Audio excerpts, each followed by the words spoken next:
អរគុណដែលឲ្យខ្ញុំប្រកួតអន្តរជាតិលើកដំបូងឲ្យតែគីឡូប៉ិនខ្ញុំប្រកួតបានទាំងអស់បាទសួស្តីរដ្ឋាគុណខ្មែរបាទបងសួរបាទនេះឃើញ poster នៅឋានទូថៅណាកម្មវិធី Dragon បាទជុំហើយប៉ះអន្តរជាតិបាទឲ្យ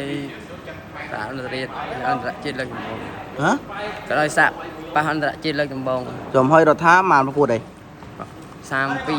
32បាទលទ្ធផលមិនដែរ32 32ប្រកួតនេះ26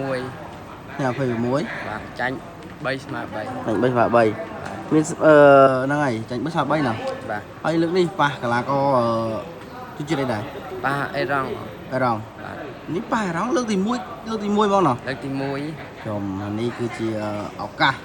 លើកដំបូងនៃរដ្ឋាភិបាលខ្មែរដែលប្រកួតអន្តរជាតិបាទបងមើលទៅមិនដែរដៃគូឃើញគាត់ប្រកួតដូចជា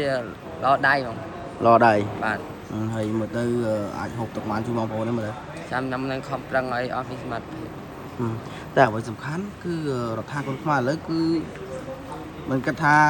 កីឡាកររៀងលើតិចទេឲ្យតែប៉ុណ្្នឹងគឺវាយបានទាំងអស់ហ្មងបាទវាយបានទាំងអស់ហើយគីឡូប៉ិនឲ្យតែគីឡូប៉ិនវាយបានទាំងអស់បាទនេះប៉ះកីឡាករអន្តរជាតិលើកដំបូងបាទនៃស្ថានីយ៍ទូថោនប្រកួតណាដែរនៅ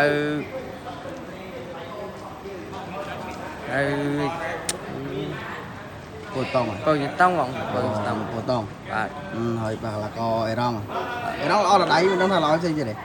ឃើញគាត់ប្រកួតមួយគេចូលមើលតាមឃើញគាត់ល្អដៃល្អដៃ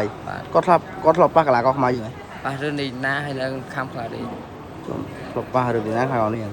នេះប៉ះរដ្ឋាភិបាលខ្មែរហើយមើលទៅអាចទឹកមកជួយបងប្អូននិយាយមើលតាមមើលស្ទាបស្ទងហ្នឹងបងស្ទាបស្ទងសិនបើអាចផ្ដាច់បានខ្ញុំផ្ដាច់ជូនបងប្អូនឥ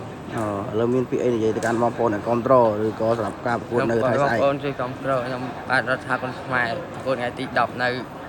បូជិងតុង